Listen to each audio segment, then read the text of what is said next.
Ai. That's hello in Inuktitut, the language of Inuit peoples. So welcome to week 14, where we're, going to have the opportunity to learn a little bit more about Inuit culture. I should have written cultures because, as you'll see, there's some variation and a bit of history. So you have a lot of options here. So if you've already looked at the reading assignment for this week, you'll see that there's one reading that you all have in common, and then you're going to pick from a whole slew of things depending on what you're interested in. So I really wanted to leave it wide open because there's so many things. This is the same slide that's been there for a few weeks now. Especially as we approach the final project, it's really important to remember this. I know you think I'm a pain, probably, but it's just so important, and I realize that you're probably getting inconsistent messages. Some of you are in Allison Jones's class, and she's very involved in a lot of the initiatives that I'm involved in. So I trust her. But some of your teachers just don't know, and they don't know what they don't know because they've been through the same educational system that you're going through. And for non-indigenous people, so you can get a PhD, like Jean Becker, who's an Anishinaabe scholar, has said in a presentation, and that really marked me. You can get a PhD in this country without knowing anything about indigenous people. So you're not gonna get this. You'll have some teachers, maybe in some of your classes, who use First Nations and Indigenous interchangeably. They don't know. They're not doing it to. And it's okay, depending on your relationship with your teacher, it's all right to point out to them that this is actually different, and it's not their fault that they didn't know, and that if they have questions, you can send them to me. I'm happy to talk to them. First Nations includes hundreds of nations, so hopefully, I know we spent a lot of time talking about Ganyankehaga, and who are part of the Haudenosaunee Confederacy, and talking about the Confederacy and how there's some shared cultural elements, but there are 6 different nations with their own cultures and languages, and so a lot of students, as I've mentioned, were using that and applying it to all First Nations or even all Indigenous peoples. And then a couple of weeks ago, we learned more about Anishinaabe culture, and some of you got a sense of how, okay, yeah, there's some similarities, but some significant differences as well, in terms of traditional way of life, and some of the values are the same, but they're maybe expressed differently. So, and all these nations have their own cultures and languages. So even when you take something like, again, Anishinaabe, as you read a couple of weeks ago, there are variations there because there you have, that's one big family of nations and cultures. So even within Anishinaabe, you have some common elements, such as Anishinaabe Moin, the language that is shared, but with some regional variations, just like any other language in the world. There's always regional variations when a language is spread across a territory. But you have Ojibwe, you have Algonquin, Odawa, so there's variations there. Okay, so now hopefully you're getting more of a sense of that diversity within First Nations, and even within any given First Nation. Now we turn to Inuit, which we haven't talked about a lot this semester. As you might remember from Aussie Michelin's video that we watched way back in the beginning of the semester when we're just starting to learn about vocabulary. In 3 minutes, if you're looking at this, you have that link. You can go back and look at it. It's about 3 minutes, and it's very concise, and it addresses some of the things from the previous slide, but also a bit more about Inuit. All right, so Inuit means people. So as he points out in his video, saying Inuit people is a bit redundant. Chelsea Vowell does it. She's not an Inuk, which is the singular version of Inuit, a person. But he also kind of shows a little bit on a map, and you see the map in Chelsea Vowell's chapter as well. So if you recall from some of our other discussions, Inuit are not First Nations.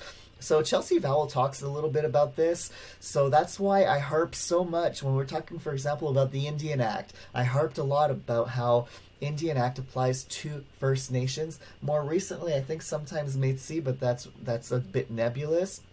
So First Nations are all these people who were lumped under Indian, the term Indian that the federal government used and still uses when they talk about the Indian Act.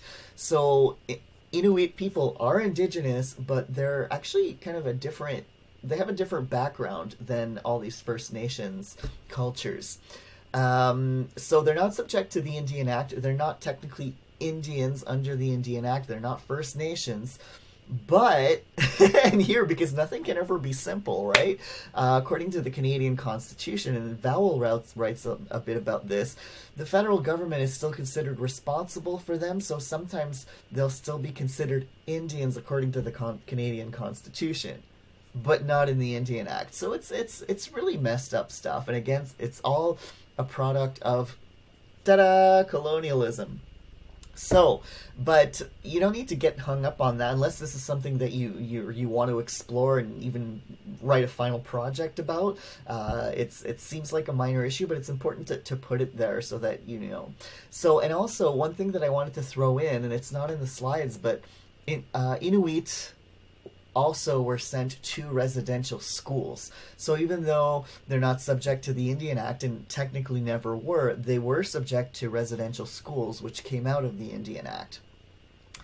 And also, so they don't have reserves; they have settlements. Okay, so anyway, so these are things that some of you will learn about as you explore this week's materials and all the options.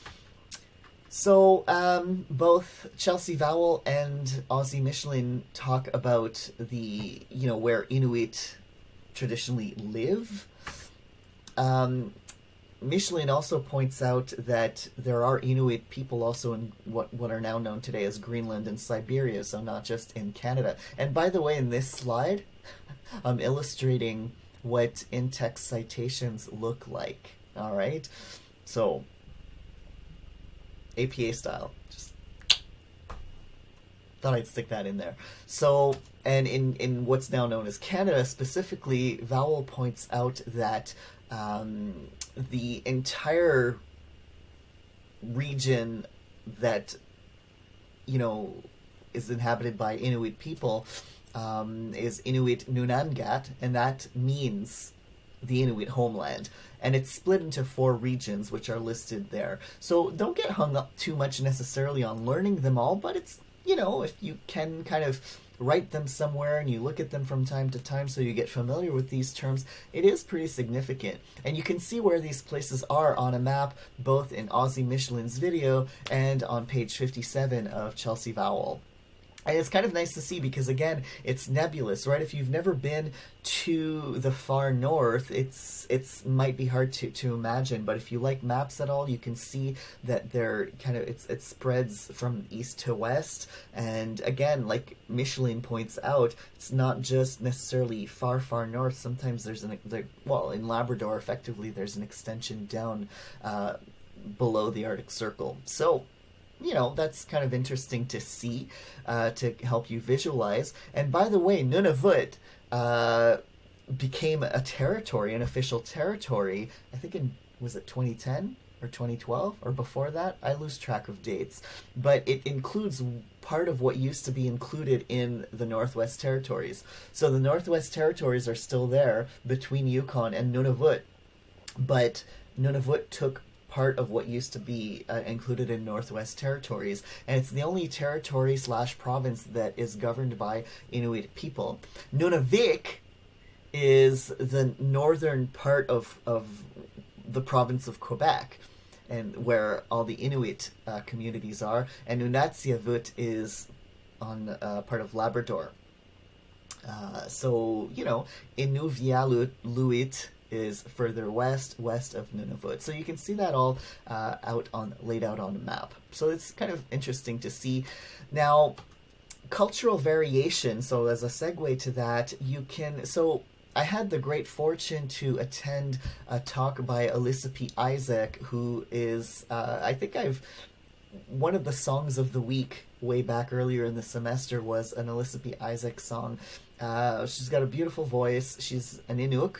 And she presented, she was interviewed by one of our students, actually, who was an Inuk himself. And he interviewed her during the Vanier's Humanities Symposium in 2020, so just about a month before that first lockdown. And they spoke about this, the cultural variation between communities. Now, she's from one of the communities in Nunavik, which is northern Quebec, and these communities are far from each other and there are no roads. So you need a plane, or if you do it old style, people would travel across the land. And so there's cultural variations, so sometimes it's easy to think, oh, Inuit culture, and you can kind of speak of Inuit culture, and a lot of people do, and there are probably more similarities than differences among Inuit Nunangat, but there's still kind of regional variations in terms of, like, changes in language, dialects, like we were saying before. There's always a little bit of variation. Some of the customs might be a little bit different. Maybe some of the stories have some variations from community to community, like we saw with other nations.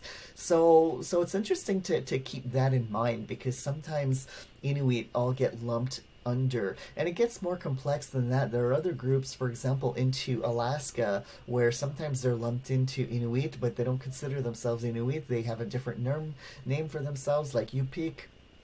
There are some people who in Alaska even apparently refer to themselves as Eskimo, even though Eskimo is considered by many Inuit to be a derogatory term that they don't want to use anymore.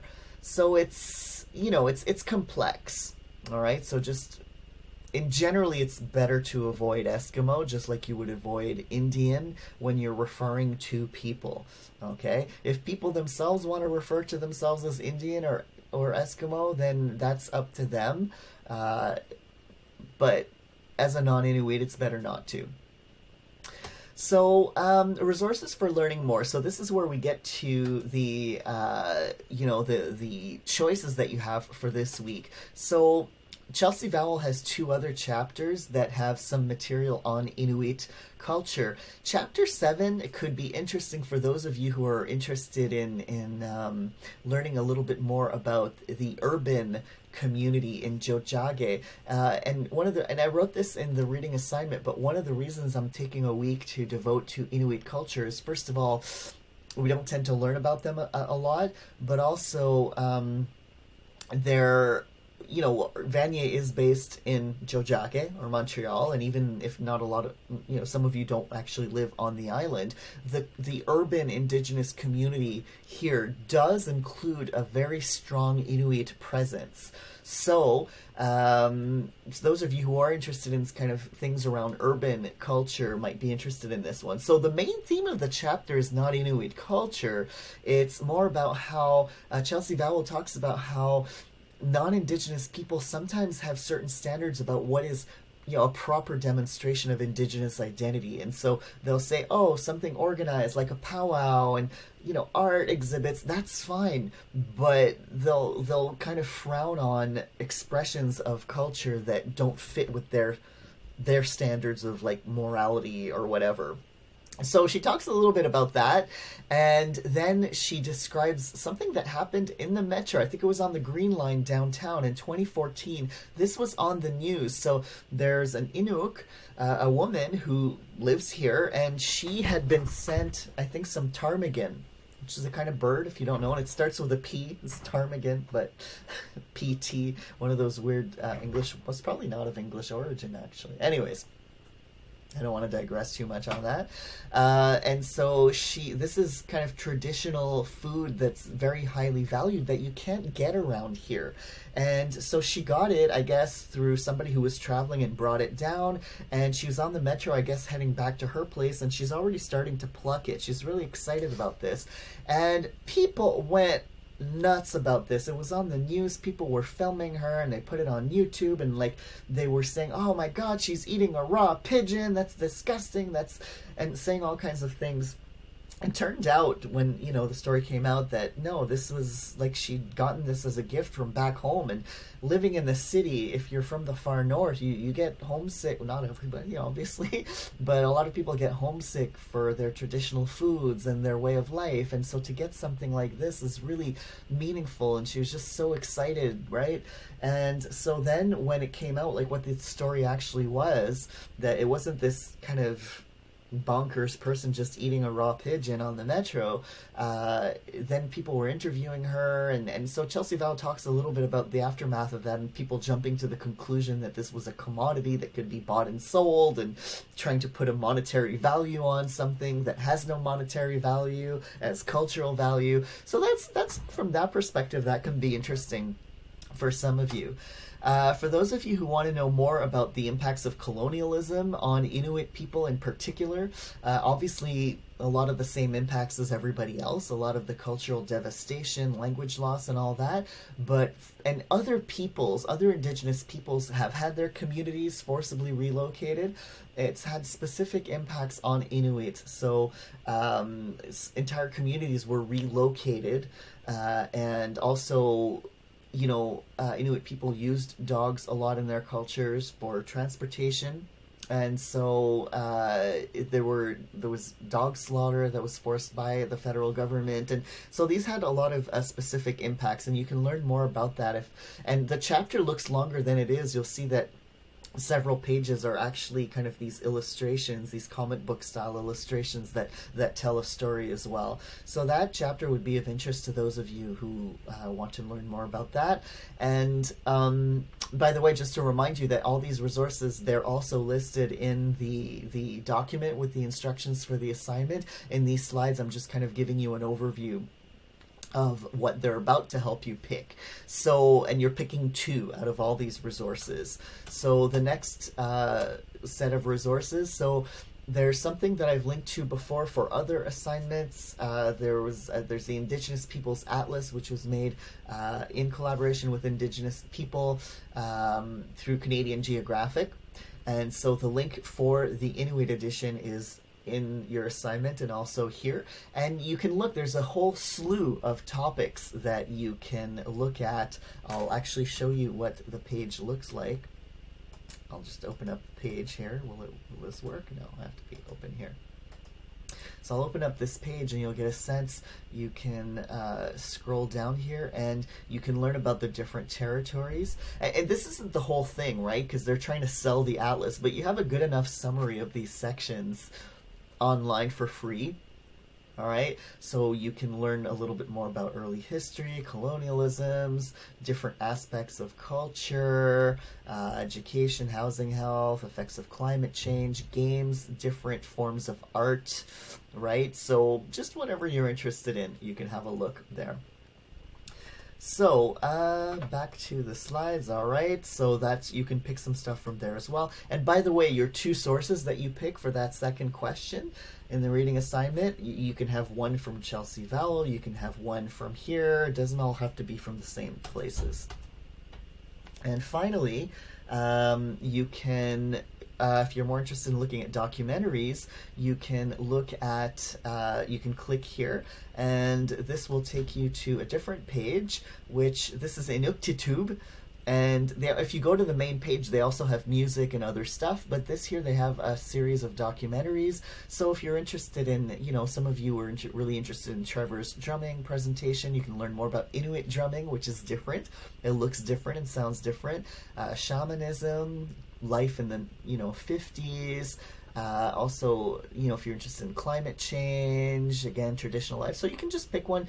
When you click on one, it'll give you a brief summary, okay? And if you start it, it'll show you how long it is, if that is a factor for you. They range from 5 minutes to 25 minutes or so.